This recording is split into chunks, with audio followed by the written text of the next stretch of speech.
اعوذ باللہ من الشیطان الرجیم بسم اللہ الرحمن الرحیم اللہم صلی علی سیدنا محمد وعلی آل سیدنا محمد وصحبہ سیدنا محمد وبارک وسلم۔ آج کا ہمارا ٹاپک ہے رہبانیت کا ظہور اور قرون وسطیٰ کی عیسائیت۔ بڑا امپورٹنٹ ہے یہ آج کا آپ کا ٹاپک، تو اس کے اوپر ذرا بھرپور آپ کی توجہ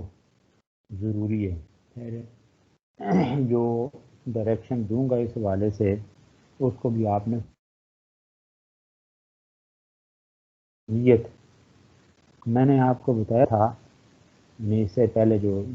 لیکچر نمبر 28 سے لے کر 31 تک بہت ساری چیزیں لنک کرتی ہیں لیکچر نمبر 28 سے، تو اس کے بعد بھی جو چیزیں آپ نے عام یعنی 29، 30 اور 31 میں جو چیزیں آپ کے ساتھ میں نے شیئر کی ہیں ان کو بھی پیش نظر رکھیں۔ تو میں نے آگاہ کیا تھا آپ کو کہ قسطنطین سے گریگوری تک یعنی 313 سے 539 تک کے عرصے میں عیسائیت جو ہے عیسائی مذہب سلطنت روما پر چھایا تھا، اگرچہ بت پرستی کے مذاہب اس کے حریف بنے رہے، لیکن سلطنت میں عیسائی مذہب ہی کو عام رواج ہوا، اور اس عرصے میں سلطنت روما کی مقننہ بھی مذہب سے بے حد متاثر ہوئی۔ اس زمانے کی اہم ترین خصوصیت کے متعلق میں نے آپ کو آگاہ کیا تھا کہ اس کی اہم ترین اس زمانے کی خصوصیت یہ ہے کہ اس دور میں عیسائیت 2 سلطنتوں میں تقسیم ہو گئی۔ ایک سلطنت مشرق میں تھی جس کا پایہ تخت قسطنطنیہ تھا، اور اس میں بلقان، یونان، ایشیائی کوچک، مصر اور حبشہ کے علاقے شامل تھے، اور وہاں کا سب سے بڑا مذہبی پیشوا بطریق کہلاتا تھا، اور دوسری سلطنت مغرب میں تھی، یعنی ایک مشرق اور دوسری مغرب۔ دوسری سلطنت مغرب میں تھی جس کا مرکز بدستور روم تھا، اور یورپ کا بیشتر علاقہ اسی کے زیر نگین تھا، اور وہاں کا مذہبی پیشوا پوپ یا پاپا کہلاتا تھا۔ ان دونوں سلطنتوں اور مذہبی طاقتوں میں شروع ہی سے رقابت قائم ہو گئی تھی، اور ان میں سے ہر ایک اپنی مذہبی برتری منوانا چاہتی تھی۔ اس عہد کی دوسری خصوصیت، پہلی خصوصیت اوپر میں نے آپ کو بتا دی، اور یہ دوبارہ ریپیٹ کر رہا ہوں کہ اس عہد کی دوسری خصوصیت یہ ہے کہ اس میں رہبانیت نے جنم لیا، جس کا بنیادی تصور یہ تھا کہ خدا کی رضامندی صرف دنیا کے جمیلوں کو خیرآباد کہہ کر حاصل کی جا سکتی ہے۔ نفس کو جس قدر تکلیف پہنچائی جائے گی کہ انسان خدا سے اسی قدر قریب ہوگا۔ ٹھیک ہے نا؟ تو اگرچہ اس رجحان کے آثار 4 صدی سے ہی پیدا ہونے لگے تھے، اور 5ویں صدی میں تو برطانیہ اور فرانس میں بہت سی خانقاہیں تو قائم ہو گئی تھی، لیکن پہلا راہ جس نے باقاعدہ نظام بنایا 6 صدی کا پاکم مصری ہے۔ پاکم کے بعد بالسیجوس اور جیروم اس نظام کے مشہور لیڈر ثابت ہوئے۔ پھر اس کے بعد ہم آگے آئیں گے یہ قرون وسطیٰ کی طرف، وہ رہبانیت کو ٹچ دینے کے بعد ساری باتیں آئیں گی۔ اب ہم آتے ہیں کہ رہبانیت یعنی اس کا ظہور، اس کا پس منظر، یہ میں نے تھوڑا اس کو آگاہ کر دیا ہے۔ تو رہبانیت جو ہے اس سے مراد کے اس کا مفہوم،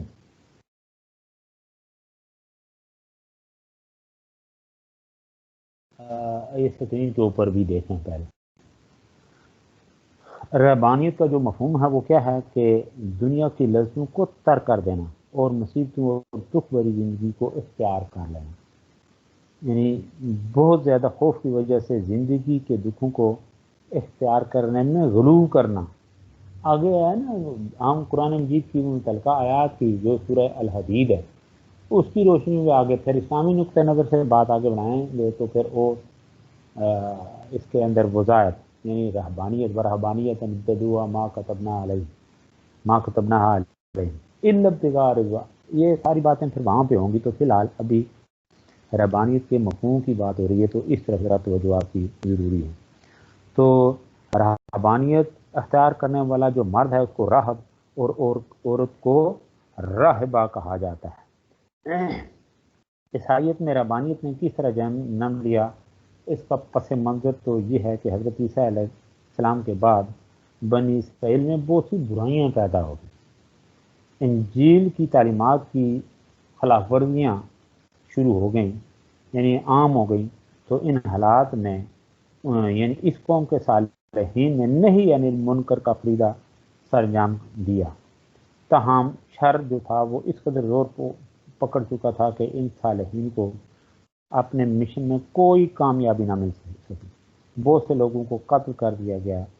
ان حالات میں باقی صالحین اپنے ایمان کو محفوظ کرنے کے لیے غاروں، پہاڑوں، جنگلوں اور صحراؤں میں چلے گئے. عیسائیت میں یہ رہبانیت کا آغاز تھا. اب یہ کہ یہ کچھ صورتحال تھی، لیکن یہ میں نے آگاہ کیا تھا کہ اس حوالے سے اگر ان ڈیٹیل آپ جائیں تو یہ تفہیم القرآن جلد 5 ہے، یہ سورہ حدید، وہاں پہ یعنی اگر آپ وہ جو ہے نا سورہ الحدید، یہ چھوٹی سی ایک وہ جس طرح ہوتا ہے نا کتاب یا گائیڈ بک ہوتی ہے، بالکل چھوٹی سی، میرا خیال 20-25 اور آپ کے اوپر مشتمل. تو تفہیم القرآن کی وہ جو ہے نا ہر صورت کی ایک الگ وہ جو ہے نا اس کی ڈیٹیل، یعنی اس 15-20 اور آپ کے اوپر مشتمل ہر صورت کی تفسیر وہ الگ الگ بھی ملتی ہے. تفہیم القرآن تو یہ دیکھیں نا، یہ 5-6 جلدیں وہ یکجا ہیں، ایک جلد ڈبل، دوم، سوم، چارم، پنجم. تو یہ پنجم میں اس کی ڈیٹیل تو پوری موجود ہے، اس میں ان ڈیٹیل ساری چیزیں یعنی بڑی خوبصورت پیرائیں میں انہوں نے لکھی ہوئی ہیں کہ مشہور راہب، ان کی وجہ شہرت، خانقائی رہبانیت کی ابتدا، خانقائی نظام کا مارد وجود میں آنا، اس کا پس منظر، خانقائی نظام میں رہبان اور راہبات کا جو اختلاط تھا، پھر اس کے نتیجے میں کیا کیا قباحتیں سامنے آئیں. فطری جو تقاضے ہیں ان سے ہٹ کے پھر آپ کسی اور طرف وہ سٹیپ اٹھا لیں تو اس سے خطرناک نتائج کس طور پہ سامنے آتے ہیں. یہ بہرحال میں ریکمینڈ کرتا ہوں کہ آپ وہ جو ہے نا تفہیم القرآن جلد 5 اور سورہ الحدید، وہ اگر پورا سیٹ آپ کے پاس نہ بھی ہو تو ایک وہ جو ہے نا جلد 5 وہ لے لیں، یا پھر لائبریری سے وہ کاپی کروا لیں. سب سے آسان طریقہ یہ ہوتا ہے، کہیں بھی آپ کسی بک ڈپو کے اوپر بھی چلے جائیں، وہاں آپ سورہ الحدید و رہبانیت تو اس یہ دل کا جو آیت ہے اس کی کاپی آگے پوری وہ 6-7 پیج ہیں، وہ آپ کاپی کرا لیں وہاں سے بھی. میں نے پھر بتایا کہ یہ الگ اس کی ہے نا ہر صورت کی الگ، یعنی کتابچے کی صورت میں اس کی تفسیر وہ بھی بک ڈپو کے اوپر ملتی ہے. میں سورہ بقرہ، سورہ آل عمران، یہ آگے تمام صورتیں الگ الگ جو ہے نا ان کی وہ ایک کتابچے کی صورت میں اس کی تفسیر بھی موجود ہے. یعنی تفسیر سورہ الحدید یہ 20-25 اور آپ کے اوپر مشتمل آپ کو مل سکتی ہے، تو وہاں سے بھی لے سکتے ہیں. تو بات ہو رہی تھی یہ رہبانیت کے حوالے سے، تو ہم اس طرح بڑھتے ہیں کہ اس کا ظہور، پس منظر وغیرہ یہ ساری چیزیں اب یہ ڈیٹیل تھوڑی سی میں آپ کے ساتھ شیئر کرتا ہوں. تو اس کے علاوہ اس کے بعد پھر آگے بھی بڑھیں گے. تو بات یہ ہو رہی تھی کہ رہبانیت، یعنی رہبانیت میں 2 لغتیں ہیں، رہبانیت اور رہبانیت. یعنی پہلی صورت میں یہ را، ہا اور با سے ماخوذ ہوگا جس کا معنی خوف اور ڈر ہے، اور دوسری صورت میں یہ رہبان یعنی جو رہب کی جمع ہے کی طرح منسوب ہوگا. پہلی صورت میں اس کا معنی ہے وہ مسلک اور وہ طرز حیات جس کی بنیاد خوف اور ڈر پر ہے. دوسری صورت میں اس کا معنی ہوگا ان لوگوں کا مسلک اور طرز زندگی جو ہر وقت ڈرنے والے اور خوف زدہ رہنے والے ہیں. ہے نا، یہ میں نے ابھی بتایا تھا کہ قرآن مجید کی یہ آیت نمبر ہے یہ 27 ہے میرے خیال میں، قرآن مجید کی آیت نمبر، یعنی سورہ الحدید آیت نمبر 27. ہاں 27 اس کی ڈیٹیل یعنی آپ کے سامنے رکھی جا رہی ہے، جس میں اللہ فرماتے ہیں کہ ثم قفینا علی آثارہم برسولنا وقفینا بعیسی ابن مریم وآتیناہ الانجیل. آگے جو بات ہے وجعلنا فی قلوب الذین نتبعوا رأفۃ ورحمہ، فی قلوب الذین اتبعوا رأفۃ ورحمہ ورہبانیۃ ابتدعوها ما كتبناها علیہم الا ابتغاء رضوان اللہ فما رعوها حق رعایت. یہ اس کی ہے وجعلنا فی کہ بھائی ابتدائی صورتحال کیا تھی کہ وہ جو ابتدائی طور پر میں نے آپ سے باتیں کی تھی کہ خدا خوفی، پھر یہ جو ہے نا یعنی دین عیسوی جو ہے اس کی حوالے سے جن لوگوں کا یعنی امر بالمعروف و نہی عن المنکر، یہ فریضہ جو لوگ سارے انجام دیتے ہیں ان کے لیے مشکلات ہیں. انہوں نے یہ ایک ترکیب کہ بھائی وہاں سے نکلے صحراؤں جنگلوں اور بیابانوں کی طرف چلے گئے، پھر آگے یعنی اس حوالے سے یہ صورتحال سے نبردات ماں کس طرح سے ہوئے، ڈی ٹریک کس طرح سے ہوئے، کیا کیا صورتیں سامنے آئیں. وہ مفسرین نے بھی اس کا کافی حد تک کیا ہے. مثلا یہ کہ خاص طور پہ میں نے تفہیم القرآن کے حوالے سے آپ سے بات کی ہے، باقی مفسرین نے بھی جس حد تک انہوں نے مناسب سمجھا ہے یعنی اس کو ٹچ دیا ہے، لیکن ان ڈیٹیل جو ہے نا وہ تفہیم القرآن میں وہاں سے بھی آپ نے بہر صورت استفادہ کرنا ہے. تو یہ بات ہو رہی تھی کس حوالے سے، رہبانیت کے حوالے سے. تو اس حوالے سے یہ بات ہو رہی تھی کہ اس کا معنی ہوگا یعنی رہبانیت کے حوالے جو میں نے آیت پڑھی کہ وہ مسلک و طرزیات جس کی بنیاد خوف و ڈر پر. دوسری صورت میں اس کا معنی کیا ہوگا کہ ان لوگوں کا مسلک و طرز زندگی جو ہر وقت ڈرنے والے اور خوف زدہ رہنے والے ہیں. وَجَعَلْنَا فِي قُلُوبِ الَّذِينَ اتَّبَعُوا رَأْفَةً وَرَحْمَةً، کہ جن کے دلوں کے اندر یعنی وہ شفقت، رحمت، اچھا، اور وہ حضرت عیسیٰ علیہ السلام کے کیونکہ وہ فالور تھے، تابع دار تھے، تو اللہ فرماتے ہیں کہ ہم نے ان کے دلوں میں جو حضرت عیسیٰ علیہ السلام کے تابع دار تھے شفقت اور رحمت رکھ دی ان کے دلوں میں. پھر آگے ان نے اس کے نتیجے میں آگے جا کے انہوں نے جس یعنی راستے کا انتخاب کر لیا وہ اللہ فرماتے ہیں ورہبانیۃ ابتدعوها ما كتبناها علیہم، وہ جو رہبانیت کو جو انہوں نے اس کو خود ایجاد کیا ہم نے ان پر فرض نہیں کیا تھا، البتہ انہوں نے رضا الہی کے حصول کے لیے اسے اختیار کیا تھا. پھر وہ اسے فما رعوها حق رعایت، پھر اسے وہ نبھا نہ کر سکے جیسے کہ اس کے نبھانے کا حق تھا. یعنی ابتدائی صورت حال تو ظاہر ہے خلوص میں کوئی شک والی بات نہیں تھی، لیکن آگے جا کے اس خلوص کا جو جلوس نکال کے رکھ دیا تو اس کا کیا بنے گا. یعنی شروعات کس طرح سے، پھر آگے جب ڈی ٹریک ہوتے ہیں تو پھر بھیانک شکلیں کس طرح سے سامنے آتی ہیں. مقصد یہ ہے کہ جس خلوص کے ساتھ، جس عزم اور حوصلے اور ہمت کے ساتھ انسان کو اسٹیپ اٹھائے پھر اس کو منطقی انجام تک نہ پہنچائے، کسی اور راستے کے اوپر چلا جائے جو فطرت سے متصادم ہوں، باقی معاملات ہوں، تو پھر وہاں پہ صورتحال کیا سامنے آتی ہے یہ اس کو ہم اسلامی نقطۂ نظر سے بھی آپ کے سامنے رکھیں گے. تو اس حوالے سے علامہ راغب جو وہ یعنی علامہ راغب اصفہانی وہ مفردات میں اس حوالے سے کیا لکھتے ہیں کہ یعنی فرط خوف سے عبادات اور ریاضت میں حد درجہ غلو کرنا. علامہ پانی پتی رحمۃ اللہ علیہ وہ اس حوالے سے تشریح کرتے ہوئے کیا لکھتے ہیں کہ یعنی عبادت و ریاضت میں مبالغہ، لوگوں سے قطع تعلق، جائز اور مباح خواہشات کو بھی ترک کر دینا. اسی حوالے سے علامہ ابن منظور نے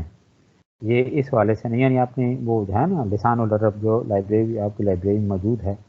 تو وہ لکھتے ہیں کہ دنیا کے مشاغل کو ترک کر دینا، اس کی لذتوں کو نظر انداز کر دینا، اہل دنیا سے عزلت یعنی نشیں ہونا، عزلت گزین، اپنے آپ کو طرح طرح کی مشقتوں میں مبتلا کر دینا. ان میں سے بعض لوگ اپنے آپ کو کیا کر دیا کرتے تھے معاشرتی معاملات سے کہ بھائی بالکل آزاد ہوتے ہیں تو اپنے آپ کو خسی کر دیا کرتے تھے. اور بعض لوہے کی زنجیریں ڈال لیا کرتے تھے اور اپنے آپ کو طرح طرح کے عذابوں میں مبتلا کر دیتے تھے۔ آپ یہ دیکھیں نا، یہ اس طرح کی ضرور اور بیانک شکلیں تو میں نے اس دن بھی میرے خیال میں 2 دن پہلے آپ سے بات کی تھی کہ اتنی بھیانک شکلیں کہ آپ دیکھا مہینوں سالوں پانی کے نزدیک نہ جانا، کیچڑ کے اندر لت پت رہنا۔ اچھا پھر یہ کہ 50-50 پاؤنڈ وزنی پتھر جو ہیں سلیں وہ اپنے جسم کے، پھر یہ کہ سونا اپنے اوپر حرام ڈکلیئر کر دینا، پھر کھڑے رہنا اس حد تک کہ پھر جب یہ کہ کھڑے کھڑے پھر عجیب ان کی کیسے مطلب ان کے، یعنی آپ دیکھیں نا جو حق کا راستہ نہیں ہے، جو فطرت سے جو چیزیں، اور اس کے اوپر انسان عزم سلیم کر لے وہاں پہ کیا صورتحال سامنے آتی ہے۔ تو اس حد تک کہ بھائی جب دیکھیں نا یہ فطری چیزیں ان کو مجبور کرتی تو اس کو کس طرح جھٹک دیتے۔ والدہ کا دیکھیں نا چہرہ دیکھنے سے بھی بالکل گریز، اس لیے کہ وہ ایک عورت ہے، عجیب قسم کے خیالات تھے۔ تو بہرحال یہ ساری چیزیں پڑھ کے بس اوقات جو چیزیں ہیں نا وہ عجیب سی وہ طبیعت کے اوپر گراں گزرتی ہیں کہ والدین اور اولاد کا تعلق جو ہے تو ان سے ہٹ کے اگر کوئی دیکھے نا، وہ واقعہ آپ نے پڑھا ہوگا، میں پھر دوبارہ آپ کے ساتھ شیئر کروں گا، یہ کتاب البر والصلہ، وہ والدین کے ساتھ اس نے سلوک سے متعلقہ بنو اسرائیل کا ایک عابد تھا، نماز کے دوران دیکھیں نا، میں نے میرے خیال میں اس سے پہلے بھی والدین کے حقوق سے متعلقہ جب کبھی کوئی بات ہوتی رہی ہے تو یہودیت کے حوالے، عیسائیت کے حوالے سے، یا پھر یہ جب ہم نے ہندو مت کو ٹچ لیا تھا وہاں پہ مجھے یاد پڑتا کہ میں نے آپ کے ساتھ شیئر کیا تھا کہ دیکھیں نا وہ بنو اسرائیل میں ایک عابد تھا، نماز پڑھتے پڑھتے اس دوران والدہ نے کہیں کال کر لیا تو تھوڑا سا اس نے تامل برتا کہ بھائی اس نے سوچا کہ اس کا نام تھا جریج کہ بھائی میں نماز مکمل کر لوں یا والدہ کے بات کا جواب دوں۔ تو ظاہر ہے اس سے اندازہ یہ ہوتا ہے کہ شاید کہیں وہ سلام پھیرنے کے قریب تھا۔ تو اب یہ ہوا کہ اسی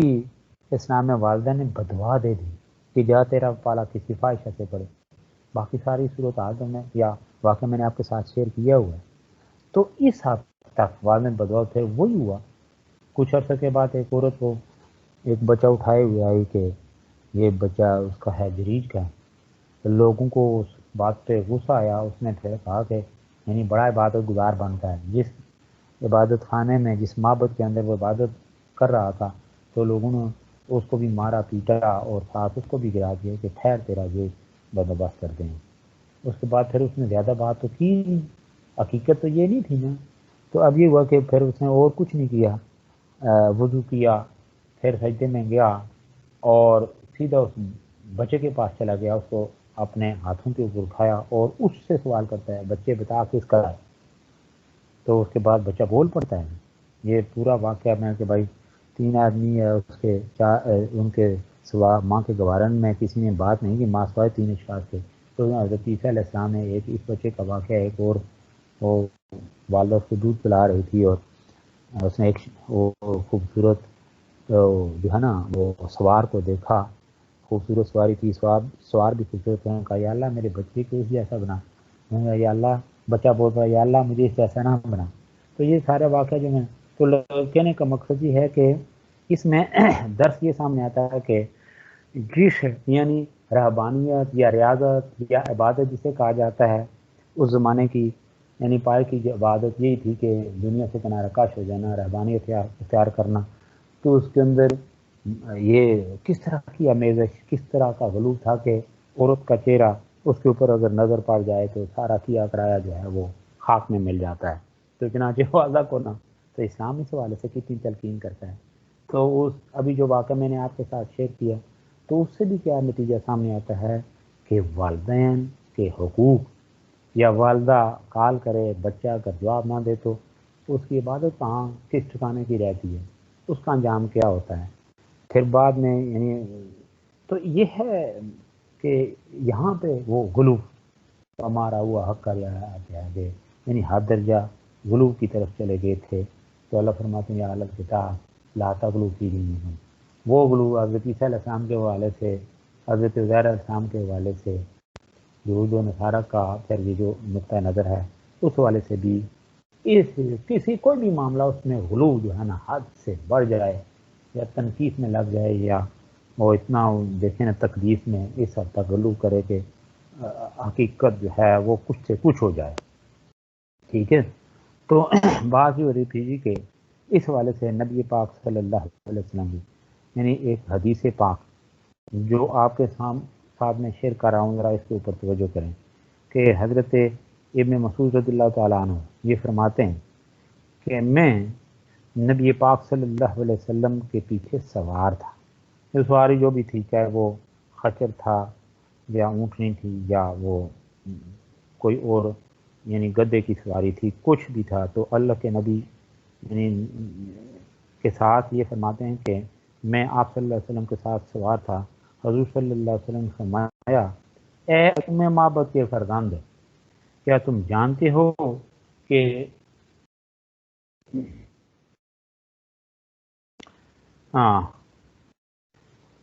ام معبد کے فرزند، کیا تم جانتے ہو کہ بنی اسرائیل نے رہبانیت کو کہاں سے اختیار کیا؟ میں نے عرض کیا، اللہ اور اس کا رسول ہی بہتر جانتے ہیں. تو حضور صلی اللہ علیہ وسلم نے فرمایا کہ عیسیٰ علیہ السلام کے بعد بنی اسرائیل پر یعنی جابر لوگ غالب آ گئے. وہ میں نے شہنشاہ وہ نیرو کا نیرو کے والے سے بات کی، جابر لوگ غالب آ گئے اور انہوں نے فسق و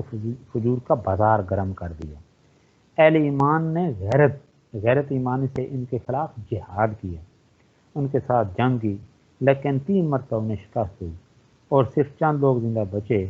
انہوں نے آپس میں کہا کہ اگر ہم نے پھر ان کے ساتھ لڑائی کی تو وہ ہم سب کو فنا کر کے رکھ دیں گے، اور ایک شخص بھی ایسا نہیں بچے گا جو دین حق کی طرف لوگوں کو بلائے. انہوں نے مشورہ کیا کہ ہم زمین میں منتشر ہو جائیں یہاں تک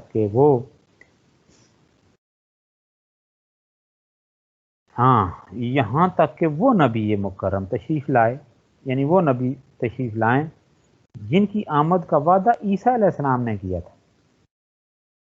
یعنی یہ اشارہ کس کی طرف ہے؟ نبی پاک صلی اللہ علیہ وسلم کی طرف.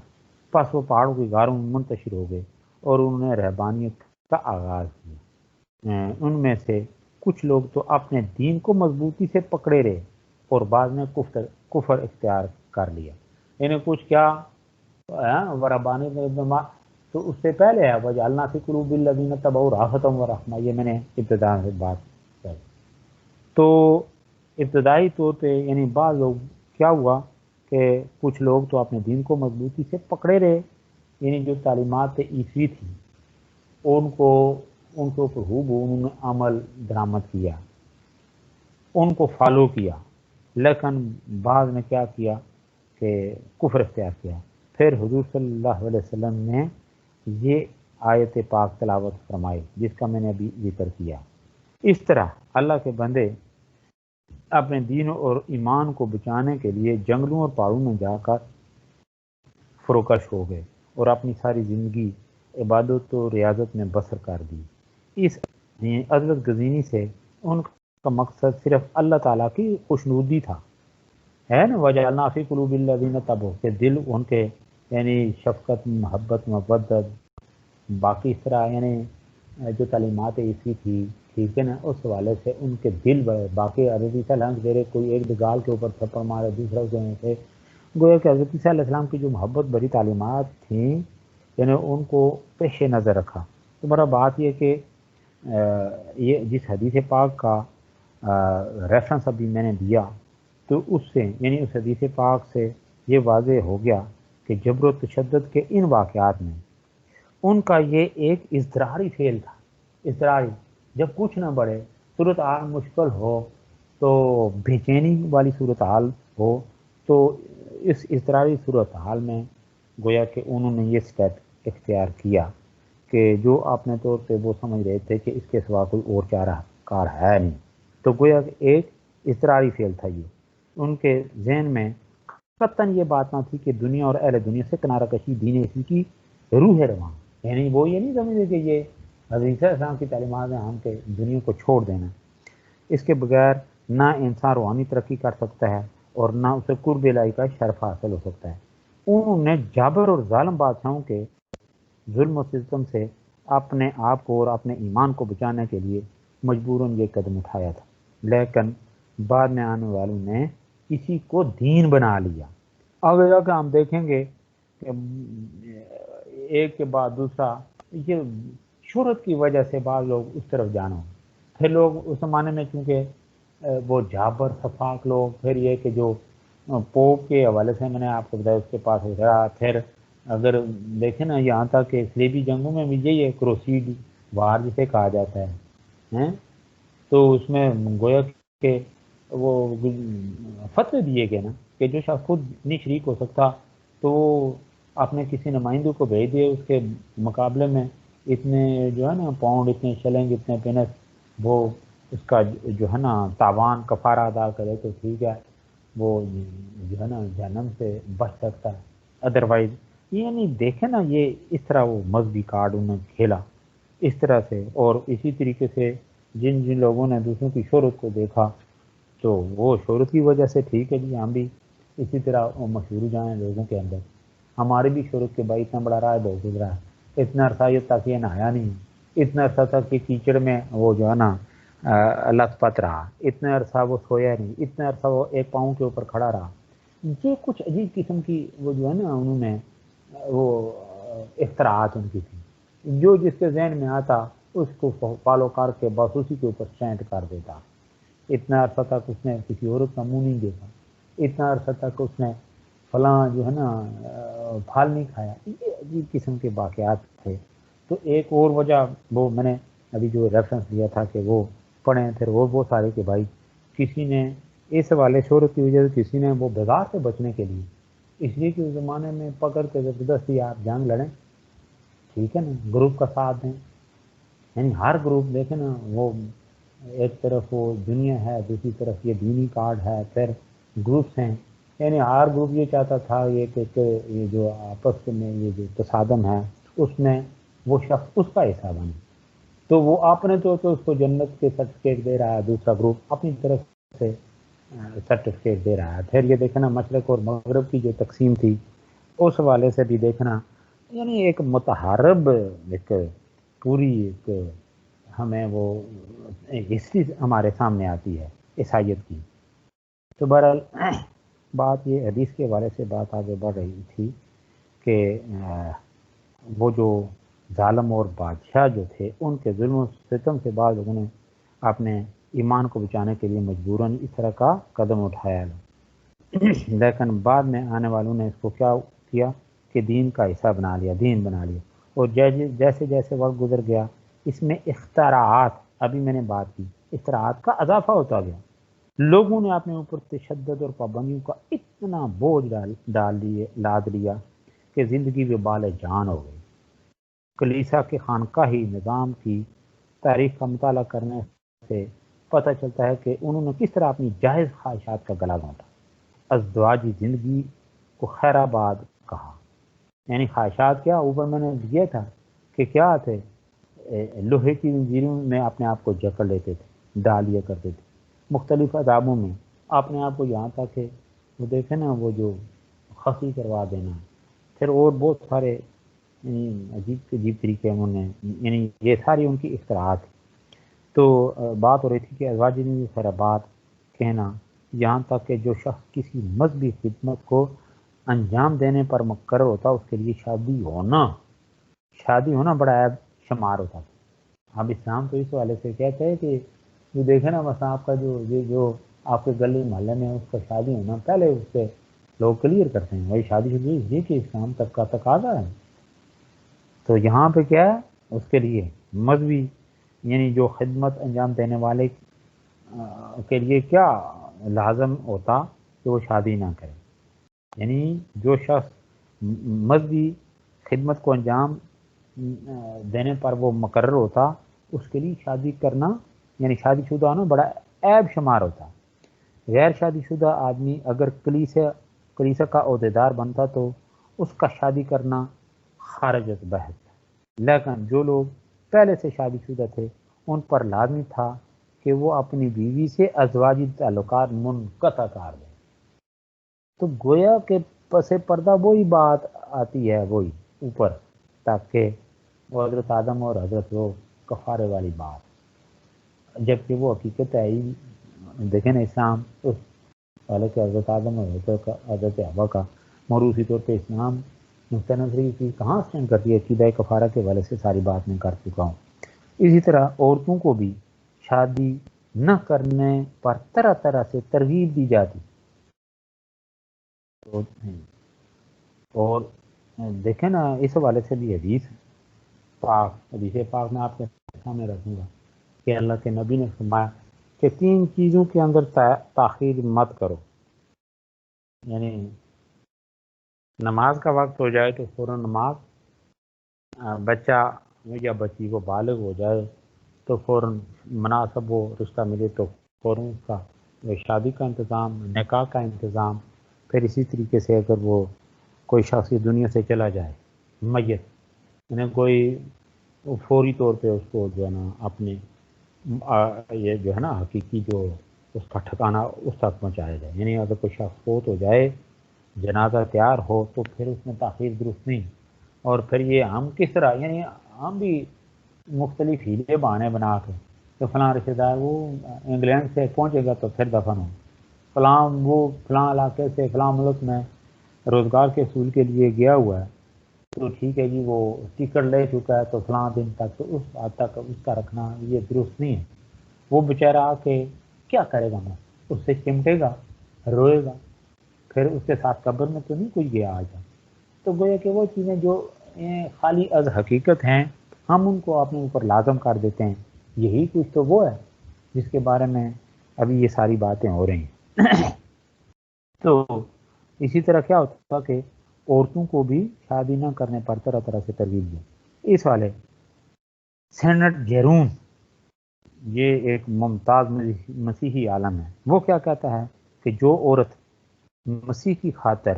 راہبہ بن کر ساری عمر کنواری رہے وہ مسیح کی دلہن ہے اور اس عورت کی ماں کو خدا یعنی مسیح کی ساس ہونے کا شرف حاصل ہے۔ دیکھیں نا آپ اس طرح کی یعنی اٹریکشن پیدا کریں، اس طرح کے یعنی کفریہ باتیں کریں، شرکیہ باتیں کریں، لوگوں کو اٹریکٹ کریں، تو سادہ لوگ پھر وہ ظاہر ہے جب اللہ کا نام آ جائے، پھر مقدس اللہ کے نیک بندوں کا نام آ جائے، وہاں لوگوں کی ظاہر ہے پھر وہ دلائل یا بات کرنا پھر وہ اس معاملے میں اپنے ایمان کا خطہ سمجھتے ہیں، اور بعض لوگ اسی طرح سے کرتے ہیں کہ اس نے یہ کر دیا تو یہ فلاں ہو جائے گا۔ تو یہ دیکھیں پھر آگے کیا ہے کہ ماں باپ، بہن بھائی اور اولاد سے بھی قطع تعلق روحانی مدارک طے کرنے کے لیے شرط اول تھی۔ اسلام دیکھیں نا ان ساری چیزوں کو حقوق و فائد کی صورت میں جوڑتا ہے، تعلق کو استوار کرنے کی کنڈیشن لگاتا ہے کہ اس کے بغیر آپ جو مرضی کرتے رہیں، آپ نے ہم وقت سجدہ ریز رہیں، آپ کا اگر یہ ماں باپ بہن بھائی یا ان سے اپنے رشتے استوار نہیں کریں گے، قطع تعلق اختیار کر لیں گے دانستہ طور پہ، یعنی عقل و یعنی ہوش و حواس آپ کے قائم دائم ہیں، وہ قائم دائم نہ ہو تو پھر وہ تو ظاہر ہے بندہ مکلف نہیں ٹھہرتا۔ اگر قائم دائم ہو اس کے باوجود یہ ان رشتوں کی پاسداری نہ کرے، ان رشتوں کو لات مارے، پھر ان اقدار کو منہدم کرنے کے اوپر تل جائے، تو پھر اسلام یہ قطعی طور پہ یہ جو ہے نا یہ ایسا دعویٰ کرنے والے شخص کو میں اس کا وہ خام خیالی اور اس دعویٰ سمجھتا ہے، باقی اس کے اندر حقیقت کوئی نہیں ہوتی۔ اسلام اس کی سختی سے تردید اور نفی کرتا ہے کہ ایسے شخص کی نماز، ایسے شخص کا روزہ، باقی اللہ کی بارگاہ میں اس کی کوئی حیثیت نہیں جو اللہ کے حکم کے مطابق ان رشتوں کی پاسداری نہیں کرے۔ تو یہاں پہ صورت حال کیا ہے؟ تو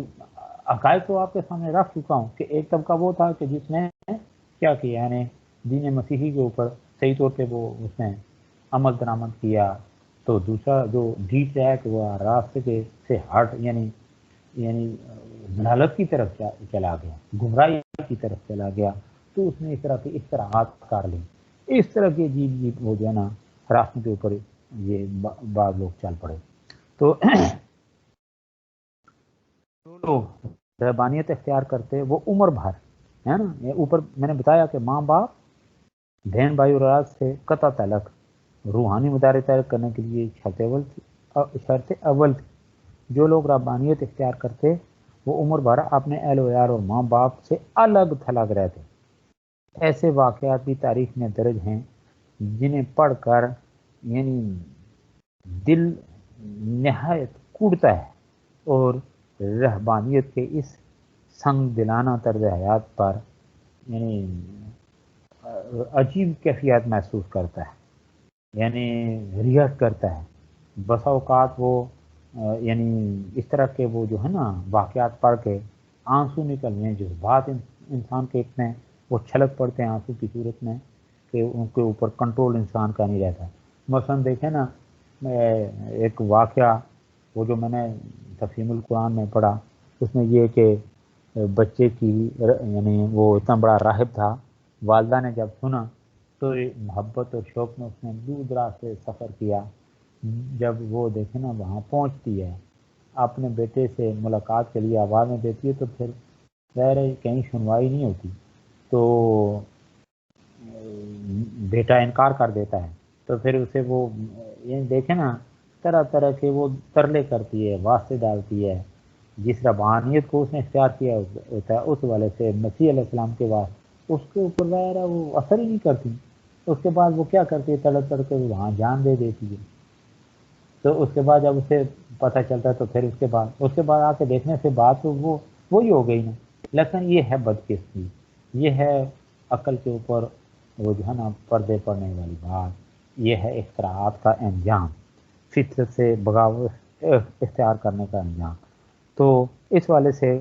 ایک دو جو واقعات آپ کے ساتھ وہ جو شیئر کرنا لازمی ہے وہ ذرا سن لیں. کہ ایک جو ہے نا سینٹ سیمیون یعنی سیمون، یہ راہب آپ نے ماں باپ کو تڑپتا چھوڑ کر یعنی کچھ عرصے کے لیے یہ راہب بن گیا، یعنی اپنے ماں باپ کو تڑپتا چھوڑ کر راہب بن گیا. ماں باپ کو اپنے بیٹے کا کچھ پتہ نہ چلا. باپ تو بیٹے کی جدائی میں یہ رخصت ہو گیا، یعنی چلا گیا، اس دنیا کو چھوڑ گیا. ماں تڑپنے اور رونے کے لیے باقی رہ گئی. اس پر یعنی 27 سال کا عرصہ گزر گیا. جب اس سینٹ کی شہرت دور دور تک پھیل گئی تو ماں کو اپنے بیٹے کی قیامگاہ کا پتہ چلا. یعنی باپ تو فوت ہو گیا، 27 سال تک ماں کو پتہ ہی نہیں چلا. اس کے بعد جب لوگوں آیا نا یہ جو فلاں بڑا پیر ہے، یہ ہمارے معاشرے میں نہیں، کراچی کے اکثر آپ ٹی وی کے اوپر دیکھتے ہوتے ہیں تو فلاں عرصے کا، اور یہ چیزیں بھی میں نے بار آپ کے ساتھ شیئر کی ہیں. تو جعلسازی سے جو لوگ کام لیتے ہیں، تویز گنڈے یا اس طرح کے مطلب جعلی پیر بن بیٹھتے ہیں تو لوگوں کو دھوکہ دیتے ہیں. کس کی خاطر؟ صرف یہ مال جمع کرنے کی خاطر، ٹھیک ہے. تو گویا کہ اس طرح جو ہے نا لوگوں کو دھوکہ دیتے ہیں. تو ظاہر ہے ان کی بھی آپ ایک جائے دوسرا، دوسرے سے تیسرا کرتے کرتے اس طرح اگرچہ وہ ہوتا تو جعلی ہے تو شہرت پھر بھی اس کی وہ جو ہے نا یعنی ایک زبان سے بات نکلتی ہے، دوسرے تیسرے پھر یہ کہ مشہور ہو جاتے ہیں اس طرح کے لوگ. تو پھر اس کے بعد آپ دیکھیں وہ لوگوں کو کس طرح یعنی ان کے وسائل کے اوپر وہ ان کی محنت کمائی وہ کس طرح وہ بے دردی سے لوٹتے ہیں. تو چنانچہ یعنی جو شخص کسی بھی فیلڈ میں، چاہے وہ اس فیلڈ میں یا کسی بھی فیلڈ میں وہ شہرت پا جائے، تو اسی طریقے سے یہ 27 سال کے طویل عرصہ گزر جانے کے بعد جب اس سینٹ کی شہرت دور دور تک پھیل گئی تو ماں کو اپنے بیٹے کی قیامگاہ کا پتہ چلا تو وہ بوڑھی ضعیفہ یعنی راستے کی مشقتیں برداشت کرتی ہوئی وہاں پہنچی. کدھر؟ جہاں پہ وہ یہ راج چاہتے ہیں اس کا بیٹا تھا. اس کی خانقاہ میں عورتوں کو داخلے کی اجازت نہ تھی، اس لیے کہ اسے کسی نے اندر نہ جانے دیا، یعنی اس راہب کی ماں کو. اس نے اپنے بیٹے کو کہلا بھیجا کہ میں تیری فرقت کی ماری ماں ہوں، یعنی میں تیری ماں ہوں، صرف تمہیں ایک نظر دیکھنا چاہتی ہوں، جب مجھے اندر آنے کی اجازت دے یا خود باہر آ کر مجھے اپنے آپ کو یعنی ایک جھلک دکھا۔ لیکن اس سنگ دل بیٹے نے اپنی یعنی تڑپتی اور بلکتی ماں کی ذرا بھر پرواہ نہ کی، یعنی ترس نہ کھایا اور ملنے سے صاف انکار کر دیا۔ اسی کہ وہ اپنی بات کے اوپر دیکھنا سیکھا باندھ تھا کہ اگر میں نے کسی عورت کا سامنا کر لیا تو میری سارا وہ اس فیلڈ میں جو میں محنت وہ بزوں میں خود جو اس کی محنت ہے یہ کارا جائے گی۔ 3 دن اور 3 رات وہ بیچاری یعنی دروازے پر پڑی رہی اور منتیں کرتی رہی۔ آخر اس نے وہیں دم توڑ دیا، یعنی وہیں فوت ہو۔ اس وقت سینٹ صاحب تشریف لائے اور اپنی ماں کے لیے مغفرت کی دعا کی۔ اسے یہ خیال تک نہ آیا کہ جو بیٹا اپنی ماں کے بارے میں اس قدر سنگ دل اور بے رحم ہے، اس کی دعا کسی رحمت کی مستحق نہیں۔ اس کے علاوہ یعنی یہ اس طرح کے واقعات اور بہت سارے ہیں، صرف یہ ایک واقعہ یہ نہیں، اسی طرح کے وہ بہت ساری ماؤں کے اس طرح کے بہت سارے یعنی باپ ایسے ہیں جن کے اس طرح کے واقعات ہیں کہ باپ بھی اسی طرح یہ اپنے راہب بیٹے کے پاس پہنچا، لیکن اس نے پھر اس نے جو باتیں کی اپنے یعنی جو پیغامات تھے کہ آگے پھر دنیا حقیقت کی طرف پلٹنے کے لیے، تو ان کو بھی اسی طرح سے گویا کہ والدین کی باتوں کو جھٹک دیا گیا۔ اس کے علاوہ اپنے نفس کو اذیت پہنچانے کا جب دیکھیں نا یہ رواج بڑھنے لگا، ذوق بڑھنے لگا، تو انہوں نے عجیب اختراعات کی ہے نا، فمارا ہوا حق کا رعایات،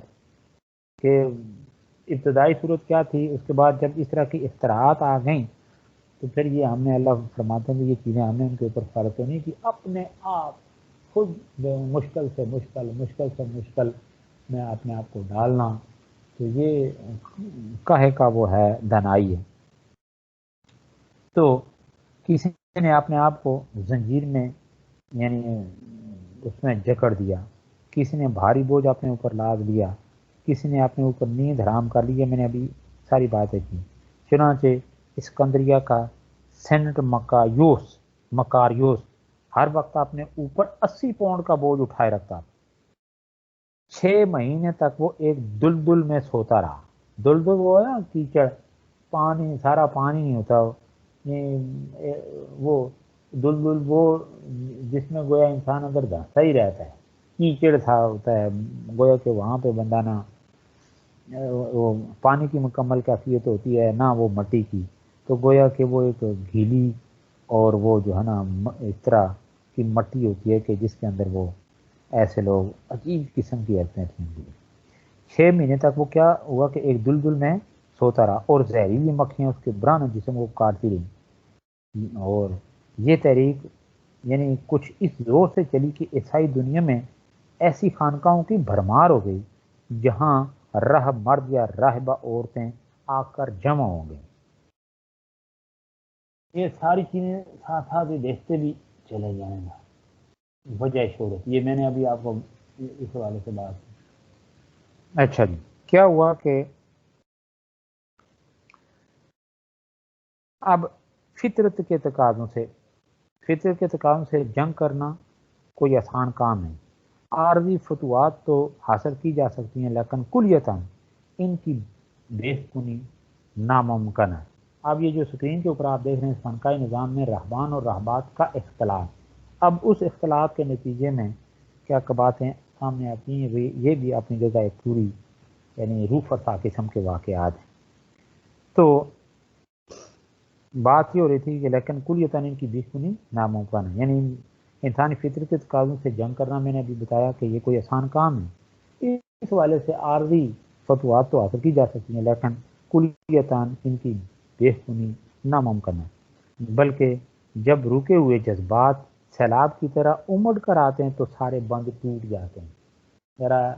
یہاں پہ ساری بات میں پھر کیا بتاؤں آپ کو، یہ اختلاط کے حوالے سے، جہاں اس اختلاط کے نتیجے میں جو کچھ یعنی مرد و زن کے اختلاط کے نتیجے میں جو قباحتیں سامنے آتی ہیں، وہ اس حوالے سے ساری بات آپ سمجھ گئے ہوں گے۔ تو اب کیا ہوا کہ یہی حال کلیسا کے خانقاہی نظام کا ہوا۔ بڑے بڑے پوپ اور سینٹ اچھا، دولت و ثروت میں اپنے وقت کے قارونوں کو بھی مات کر گئے، جن محلات میں وہ راشدیر تھے۔ اس کے بعد دیکھیں نا، یہ رواج پکڑتے پکڑتے لوگوں کے مال بٹورتے، یہ باقی اور معاملات پھر یعنی کس طرف چلے گئے، یہ بڑی عجیب باتیں ہیں۔ تو وہ اپنے وقت کے قانون کو، جن محلات میں وہ رہائش پذیر تھے، ان کے سامنے شاہی ایوانوں کی بھی کوئی وقت نہ تھی۔ وہ خانقاہیں جو کنواری رہبات کے لیے مختص تھیں، حرام کاری کے اڈوں میں تبدیل ہو گئیں۔ ان کی فصیلوں کے پرے نوزائیدہ بچوں کی لاشیں اکثر پڑی ہوئی دکھائی دیتی۔ کلیسا کی تاریخ کا یہ بڑا اندوناک اور شرمناک بات ہے جو ان کے اپنے مورخین نے لکھا۔ کس نے؟ یہ کلیسا کے مورخین۔ انہی بدعنوانیوں اور بدکاریوں کو قرآن حکیم نے یعنی فما رعوا حق رعایتہا کے جملہ میں بیان کر دیا ہے۔ یہ میں نے آپ کو بتا دیا ہے۔ تو اس حوالے سے یہ علامہ قرطبی وہ لکھتے ہیں کہ انہوں نے یہ ترہیب کو طلب ریاست کے لیے بطور زینہ استعمال کیا اور اس طرح لوگوں کے مال ہڑپ کرتے رہے۔ یعنی یہ ہے نا ترغیب اور ترغیب دیتے تھے کہ بھائی یہ جنت جہنم کے پروانے، اس طرح یہ ترغیب ہے اور ترغیب بھی، لوگوں کو ڈرا دھمکا کے تو جو کچھ خود کر رہے ہیں اس کے نتائج سے بے پرواہ ہیں۔ یعنی وہ اس حوالے سے کہ سیاہ سفید کے مالک ہیں، چاہے کسی طرح کی بھی وہ سیاہ کاری کریں، لوگوں کے مال ہڑپ کریں، سب کچھ کریں، اس حوالے سے انہوں کو، لیکن دوسروں کے لیے وہ ٹھیکیدار بن جاتے۔ تو اسلام نے اپنے ماننے والوں کو اللہ تعالیٰ کی عبادت کی ترغیب دی، خواہشات نفس کی پیروی سے روکا، دولت کی محبت اور دنیاوی آسائشوں سے۔ یہ تو ہم یہ اس حوالے سے دیکھیں گے کہ تنقیدی نقطۂ نظر سے۔ تو فی الحال ہماری بات ہو رہی تھی کہ یہ مرد و زن، پھر اس کے اختلاط کے نتائج، پھر یہ خانقاہی نظام مرد وجود میں آیا تو انہوں نے چلہ کشی اور پھر روحانیت کے حوالے سے کس طرح کی باتیں کی، تو ان لوگوں کو پھر کس انداز میں اپنا قائد تسلیم کیا گیا، اس حوالے سے جو مشہور یعنی راہب ہو گزرے ہیں، میں نے ان کے نام بھی لیے ہیں۔ یعنی تو اس کے ساتھ ساتھ یہ بیل ایک بہت بڑا مشہور راہب ہو گزرا ہے۔ پھر سینٹ انتھونی جو ہے، اس والے سے یہ بات میں نے ایک مرحلے پہ آپ سے کی تھی کہ خانقاہی نظام جو ہے نا سب سے یعنی یہ تھا تو ان پڑھ نوجوان، تو اس نے بھی دنیا سے منہ موڑ کر جو ہے نا اپنی تمام ملکیت سے ہاتھ اٹھایا اور اپنے کنبے سے اس نے کنارہ کشی اختیار کی، صحراؤں میں چلا گیا، ریاضت شروع کر دی، تو اس کی شہرت پھیل گئی۔ تو اسی طرح پھر گویا کہ لوگوں نے اس کو اپنا رہنما مان لیا، اس لیے کہ تعلیمات عیسوی کی طرف جانے کے بجائے ان لوگوں نے فالو کرنا شروع کر دیا۔ یہ ایک طرح کا گویا کہ رواج بن گیا تھا اس زمانے میں۔ تو اسی طریقے سے سینٹ آگسٹائن، سینٹ گیریگوری اور بہت سارے ہیں جن کے گویا کے نام یعنی اس زمانے میں بہت مشہور تھے۔ تو بہرحال ہم آگے بڑھتے ہیں کہ اس حوالے سے اسلام کیا کہتا ہے۔ اسلام یعنی اس کا جو تنقیدی نقطہ نظر سے ہم جو جائزہ لیتے ہیں، اسلام اپنے ماننے والوں کو یعنی اپنے ماننے والوں کو اللہ تعالیٰ کی عبادت کی ترغیب دی، خواہشات نفس کی پیروی سے روکا، دولت کی محبت اور دنیاوی علائشوں میں غرق ہونے سے منع کیا، لیکن اس نے ترک دنیا اور نفس کشی کا وہ طریقہ اپنے ماننے والوں کو نہیں سکھایا جو عیسائیت کے نظام رہبانیت کا خاصہ ہے۔ اسلام نے شادی کی اجازت دی، اس نے کھیتی باڑی، یعنی دیکھیں نا میں نے بتایا کہ اللہ کے نبی نے فرمایا کہ جس نے میری سنت سے بغاوت کی اس کا میرے ساتھ کوئی تعلق نہیں ہے، ٹھیک ہے نا، من اعرض عن سنتی فلیس منی۔ اسی کے سے وہ ایک واقعہ جو بڑا مشہور ہے کہ اس کے یہ جو ہے نا حضرت ایک روایت میں ہے کہ حضرت ابو بکر صدیق رضی اللہ تعالیٰ عنہ بھی اس یعنی گروپ میں شامل تھے، اس لیے کہ اللہ کے نبی کا وہ جو ہے نا عبادت اور ریاضت کا حال یہ تھا کہ پاؤں مبارک کے اوپر ورم پڑ جاتے تھے، یعنی اللہ کے بارگاہ میں اس حد تک کھڑے ہوتے تھے رات میں۔ تو صحابہ کبار کو جب نبی پاک صلی اللہ علیہ وسلم کی عبادت سے متعلق اس طرح کی جو ہے نا صورتحال کے بارے میں ان کو معلوم ہوا، تو انہوں نے اپنے طور پہ یہ ڈکلیئر کیا کہ کیا ہم پہ اور زیادہ لازم نہیں ٹھہرتا کہ ہم اللہ کی بارگاہ میں کھڑے ہوں، ہم بھی اسی طرح سے عبادت و ریاضت کریں کہ جس طرح اللہ کے نبی کھڑے ہوتے ہیں، پاؤں مبارک سو جاتے ہیں، کہ حالانکہ اللہ تعالیٰ نے ان کو گویا کہ جو ہے نا بخشایا پیدا کیا، ان کے معاذ اللہ کوئی اس طرح کی کوئی ایسی بات ہے ہی نہیں، اس کے باوجود اللہ کے اتنا قرب اللہ کے نبی ہیں، تو اس کے باوجود اللہ کی عبادت ہمارے اوپر اور لازم ٹھہرتا کہ ہم بھی اس کی عبادت کریں۔ تو چنانچہ انہوں نے اپنے طور پہ کیا پروگرام بنا لیا کہ اب نبی پاک صلی اللہ علیہ وسلم کے پاس جا کے کلیئر کر دیں گے کہ یا رسول اللہ آج کے بعد ہم قائم اللیل بنیں گے، صائم النہار بنیں گے، اور ایک گروہ نے جہاں تک کہہ دے کہ ہم دنیاوی معاملات سے قطع تعلق اختیار کر لیں گے، شادی بیاہ یہ جو معاشرے کے اندر جو ہوتے ہیں مختلف نوعیت کے معاملات، تو ان کی وجہ سے گویا کہ انسان ان معاملات میں پھنسا رہتا ہے، تو عبادت کے لیے اتنا وقت نہیں بچتا۔ تو یعنی آپ کھیت کے اندر جائیں، محنت کریں، بیوی بچوں کے معاملات ڈیل کرتے رہیں، تو اس طرح گویا کہ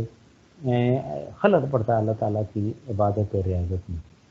تو اللہ کے نبی کو جب اس حوالے سے علم ہوا تو آپ نے فرمایا کہ کیا اللہ نہیں فرمایا لقد کان لکم فی رسول اللہ اسوۃ حسنہ، میں جاگتا بھی ہوں اور سوتا بھی ہوں،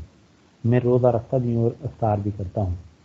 جس نے میرے طریقے سے بغاوت کی اس کا میرے ساتھ کوئی تعلق نہیں۔ تو گویا کہ اللہ کے نبی نے ایک طرح سے تنبیہ فرمایا۔ یہ دنیا میں مثلاً یہ کہ ہر شخص وہ ایک کی دیکھا دیکھی دوسرے کی دیکھا دیکھی تیسرا، تو گویا کہ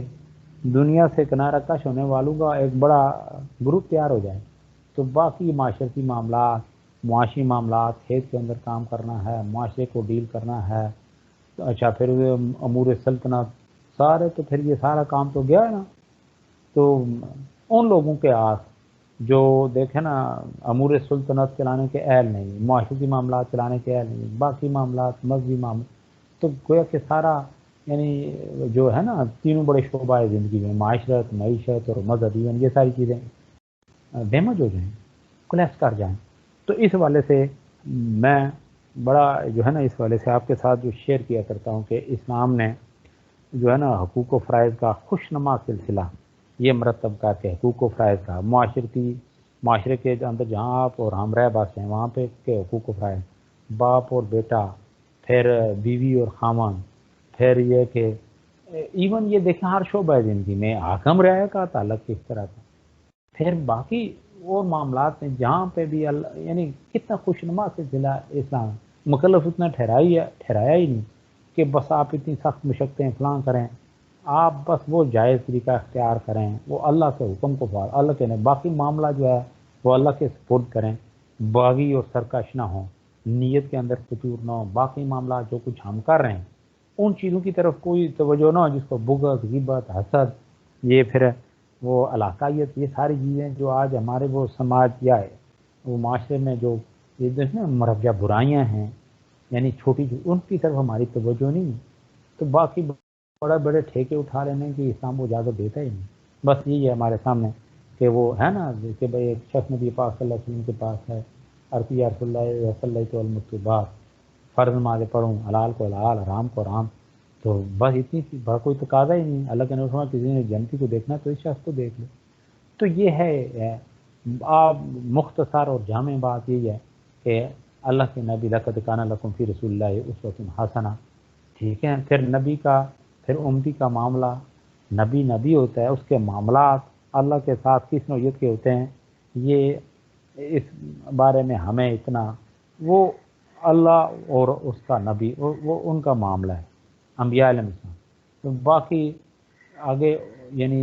امت کو جو درس دیا گیا کہ وہ اوامر اور نواہی ان کاموں کو کریں، حقوق و فرائض یہ ہیں ان کو پورا کریں. باقی زیادہ کوئی جو ہے نا وہ اسلام نے بار نہیں، لا یکلف اللہ نفسا الا وسعہا، وہ اتنا بار ڈالا ہے. ادھر تو آپ دیکھیں انسان جکڑا ہوا کس طرح، اور یہ سب انسانی اختراعات ہیں. تو بات یہ ہو رہی تھی جی کہ اسلامی تعلیمات اس حوالے سے کیا ہیں. میں نے کچھ واقعات آپ کے ساتھ شیئر بھی کیے ہیں اس حوالے سے. تو اسلام نے کیا کیا کہ محنت، اسلام میں شادی کی جاتی ہے، اس نے کھیتی باڑی، تجارت اور صنعت کا شوق دلایا. دیکھیں نا محنت کی اہمیت کے والے جو چیزیں میں آپ نے محنت کی اہمیت قرآن حکیم کی روشنی میں آیات، پھر اس کے ساتھ حدیث کہ عبادت کے 10 حصوں میں سے 9 حصے جو ہیں وہ رزق کے حلال کے لیے محنت کرنے میں اس قدر بڑی، تو پھر آپ دیکھیں پیچھے کیا رہ جاتا ہے.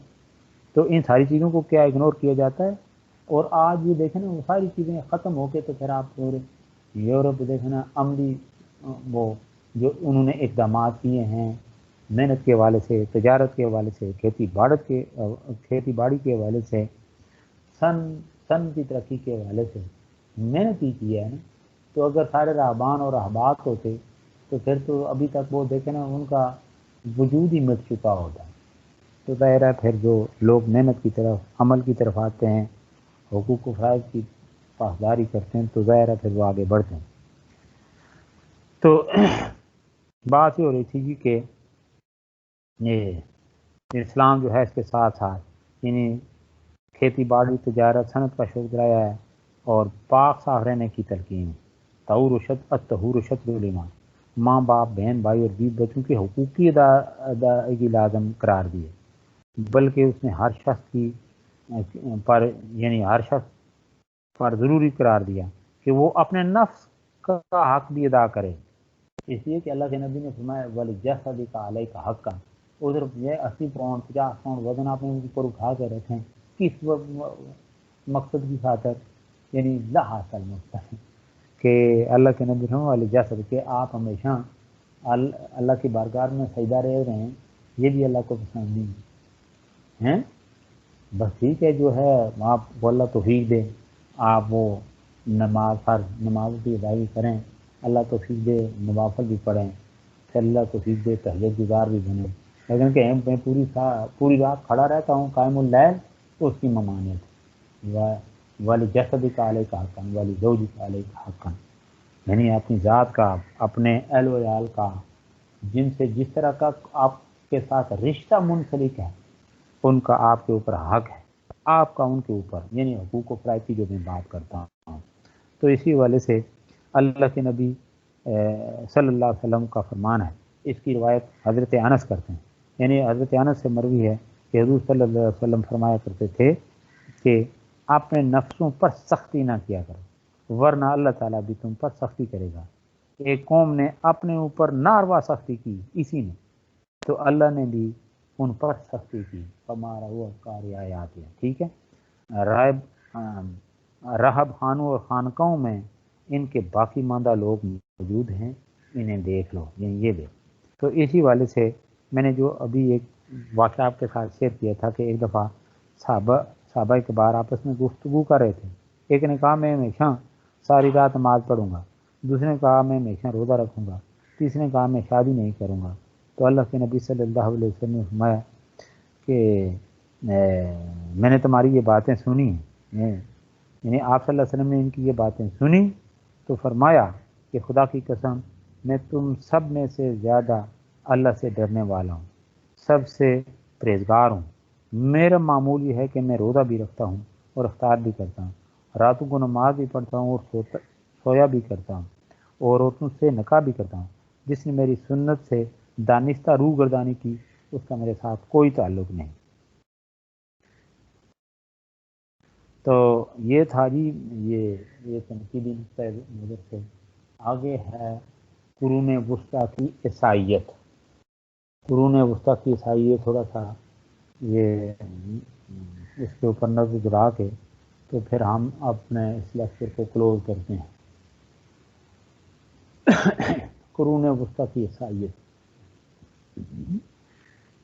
یہ میں نے آپ کے سامنے کچھ ادوار یہ کل بھی ان کا تکرار اور اعادہ کیا تھا کہ سن 800 عیسوی سے لے کر 1521 تک کا زمانہ، یہ عیسائیت کی جو تاریخ ہے اس میں یہ قرون وسطیٰ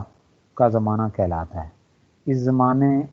کی بنیادی خصوصیت وہ خانہ جنگی ہے جو پوپ اور شہنشاہ وقت کے درمیان عرصہ دراز تک جاری رہی۔ اس والے سے الفریڈ ای گاروے نے اس زمانے کو 3 حصوں میں تقسیم کیا۔ یہ 3 حصے میں نے آپ کے ساتھ شیئر کیے تھے۔ نمبر 1 شارلمین سے لے کر گریگوری ہفتم تک کا زمانہ جس میں پاپائیت فروغ پا رہی تھی۔ نمبر 2 گریگوری ہفتم سے بونیفیس تک کا زمانہ جس میں پوپ کو مغربی یورپ کے اندر پورا اقتدار حاصل ہو گیا تھا۔ اور نمبر 3 بونیفیس ہفتم سے اصلاح عہد یعنی عہد اصلاح کا زمانہ جس میں پاپائیت کو زوال ہوا اور اصلاح کی تحریکیں اٹھنی شروع ہو گئیں۔ تو یہ میں نے آپ کو یعنی قرون وسطیٰ کی عیسائیت۔ اب قرون وسطیٰ کا زمانہ اور اہم واقعات، یعنی اس قرون وسطیٰ کے جو اہم واقعات ہیں وہ کون کون سے ہوئے، اس میں سب سے پہلے ہے جو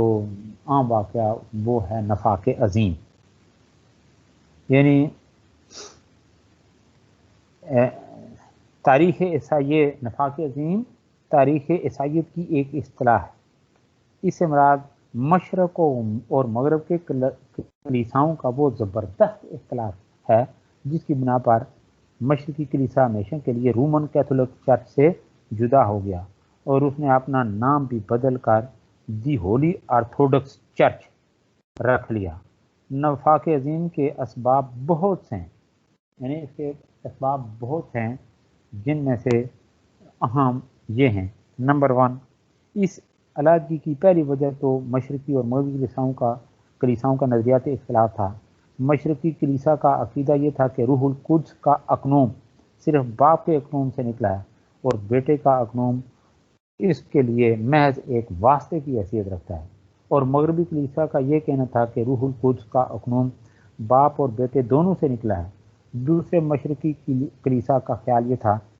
کہ بیٹے کا رتبہ باپ سے کم ہے، اور مغربی کلیسا کا اعتقاد یہ تھا کہ دونوں بالکل برابر ہیں۔ مشرقی کلیسا اہل مغرب پر یہ الزام لگاتا تھا کہ انہوں نے اپنے عقیدے کو ثابت کرنے کے لیے نیکیاوی کونسل کے فیصلے میں بعض الفاظ اپنی طرف سے بڑھا دیے جو اصل فیصلے میں موجود نہ تھے۔ نمبر 2 دوسری وجہ یہ تھی کہ مشرق و مغرب کے کلیساؤں میں نسلی امتیاز کی جڑیں خاصی گہری تھی۔ مغرب میں اطالوی اور جرمنی نسل تھی اور مشرق میں یونانی اور ایشیائی۔ نمبر 3 سلطنت روما 2 ٹکڑوں میں تقسیم ہو گئی تھی، اس لیے قسطنطنیہ کا شہر روم کے قدیم شہر کا مکمل حریف بن گیا تھا۔ نمبر 4 پاپائے روم اس بات کے لیے تیار نہ تھا کہ اپنا اقتدار اور بالادستی قسطنطنیہ کے بطریق کے حوالے کر دے یا اسے اپنا حصہ دار بنائے۔ نمبر 5 ان حالات کی وجہ سے افتراق کا مواد بری طرح پک رہا تھا، یعنی وہ نفاق عظیم کہ اسی دوران پوپ لیو 9 نے 1054 عیسوی میں مغربی عقائد اور نظریات کو مشرق پر تھوپنے کی کوشش کی۔ قسطنطنیہ کے بطریق میکائل نے اسے تسلیم کرنے سے انکار کیا اور یورپ کے سفراء نے سینٹ صوفیہ کے گرجے میں قربان گاہ پر یعنی قربان گاہ جو ہے گرجے میں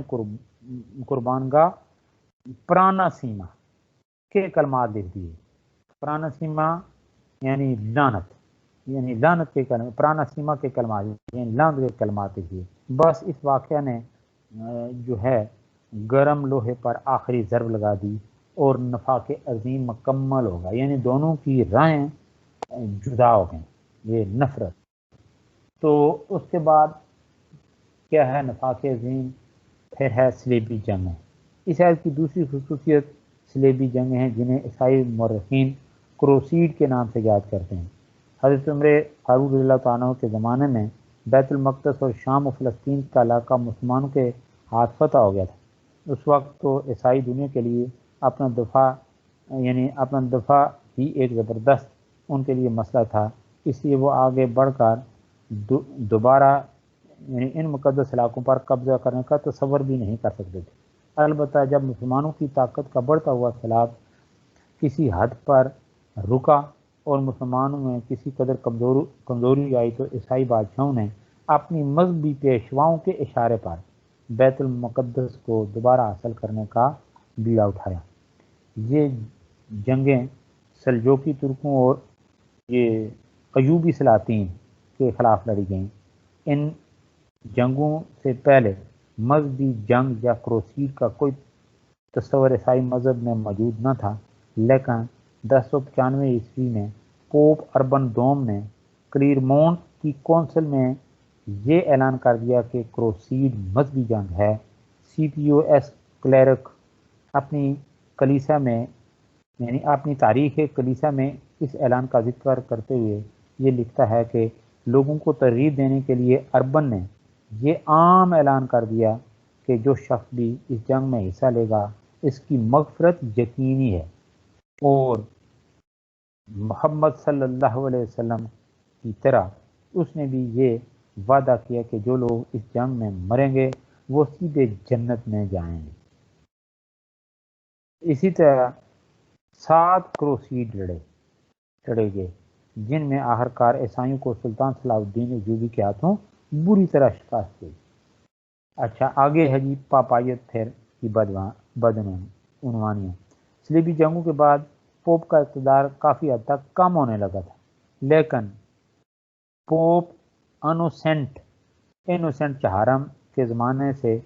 اس کا اثر و رسوخ باقاعدہ گھٹنے لگا۔ اس کی وجہ یہ تھی کہ انوسینٹ چہارم نے اپنے عہدے سے ناجائز فائدہ اٹھا کر اس منصب کو سیاسی اور دنیوی مقاصد کے لیے استعمال کرنا شروع کر دیا۔ اس کے زمانے میں مغفرت ناموں کی تجارت عام ہو گئی اور مخالف فرقوں کے افراد کو زندہ جلا کر اذیت رسانی کی انتہا کر دی گئی۔ اس کے بعد پاپاؤں نے ان بدعنوانیوں کو انتہا تک پہنچایا۔ اسی دوران پوپ بونیفیس اشتم نے شاہ ایڈورڈ اول اور فرانس کے شاہ فلپ چہارم سے زبردست دشمنی ٹھان لی، جس کے نتیجے میں روما کی سلطنت سے 71 سال تک یعنی 1305 عیسوی تا 1376 عیسوی پاپائیت کا بالکل خاتمہ ہو گیا۔ اس عرصے میں پوپ فرانس میں رہتے رہے، اس لیے اس زمانے کو اسیری بائبل کے نام سے یاد کیا جاتا ہے۔ اچھا جی آگے ہے جی اصلاح کی ناکام کوشش۔ جس زمانے میں پاپائیت کی بدعنوانیاں آپ نے عروج پر تھیں، بہت سے مصلحین نے حالات کی اصلاح کی کوشش کی۔ ان لوگوں میں وائیکلف یعنی جان وائیکلف، اس کا نام سرفہرست ہے، جو کلیسا کی ایجاد کردہ بدعتوں کا دشمن تھا اور نیک و پرہیزگار پاپاؤں کے انتخاب کا داعی تھا۔ اسی نے سب سے پہلے بائبل کا انگریزی زبان میں ترجمہ کیا، حالانکہ اس سے پہلے بائبل کا کسی اور زبان میں ترجمہ کرنا ایک سنگین جرم تھا۔ اسی کی تعلیمات سے متاثر ہو کر اس کے بعد جان ہس اور جیروم اصلاح کے لیے کھڑے ہوئے، لیکن ابھی ان اصلاحات کے لیے فضا سازگار نہ تھی۔ پاپاؤں کے افتراق اور نفاق عظیم کو ختم کرنے کے لیے یعنی کونسل پیسا بلائی گئی، جس میں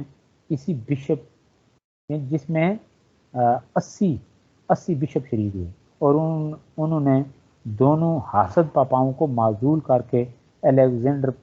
پنجم کو پوپ منتخب کیا، لیکن وہ فوراً مر گیا۔ اس کے بعد ایک بحری ڈاکو جان بسوم کو پوپ نامزد کیا گیا، مگر وہ اپنے معاصر پاپاؤں کو نہ دبا سکا، اور نتیجہ یہ نکلا کہ کلیسا میں 2 کے بجائے 3 پوپ ہو گئے اور کلیسا کے اختراق میں اور اضافہ ہوا۔ پھر اس کے بعد ہے جی پاپائیت کا زوال و اصلاحی تاریخیں۔ یعنی پاپائیت کا زوال کس طرح سے، اصلاحی تاریخیں کس طرح سے کہ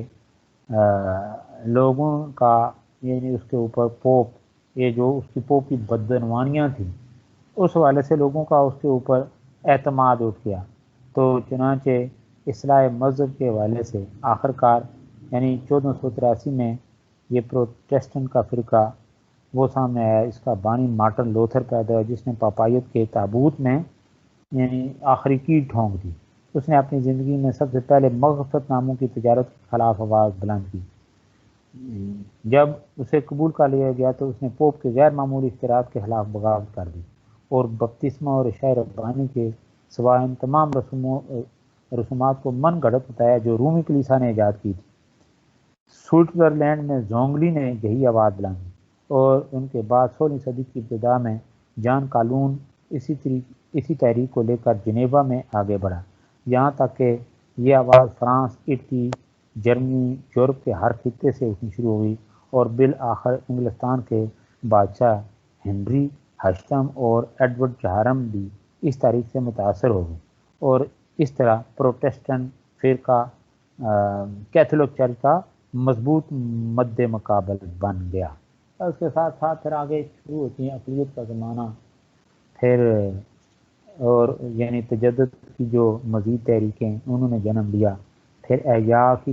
تحریکیں، اقلیت کی تحریکیں یہ سامنے آئیں۔ تو اس طرح ہوا کہ جو ہے یہ قرون وسطیٰ کے حوالے سے یا نفاق عظیم کے حوالے باقی جو معاملات ہیں یہ آپ کے ساتھ میں شیئر کی۔ تو مزید اس حوالے سے کوئی اگر آپ نے کوسچن کرنا ہو یا کوئی کر لیں پلیز۔